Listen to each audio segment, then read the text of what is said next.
আসসালামু আলাইকুম। আমাদের নতুন একটা জাতে ফুল চলে আসছে। তো এই জাতটা আমরা অল্প কিছুদিন আগে গ্রাফটিং করছিলাম।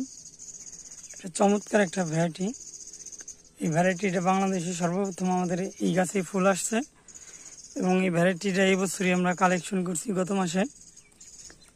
তো এটা একটা কোড নাম্বার। তো এই মুহূর্তে আমরা জাতের নাম শেয়ার করতেছি না, আমাদের কিছু ব্যাপার আছে। তো দেখেন, দুইটা গাছ আমরা গ্রাফটিং করছি, এই ডালে এবং এই ডালে, দুই ডালেই কিন্তু ফুলের দেখা। তো এই জাতটা অনেক ভালো একটা জাত, সেটা আমরা যাইনি, সংগ্রহ করছিলাম, কিন্তু আল্লাহর রহমতে অলরেডি এর কিন্তু যে বৈশিষ্ট্য গুণাগুণ সেটা অলরেডি প্রকাশ দিতে শুরু করছে। তো ইনশাল্লাহ আগামীতে এদের ভালো আপডেট দিতে পারবো। এটা আমাদের নতুন প্রজেক্ট। এই প্রজেক্টটা আঙ্গুর বাগান হবে।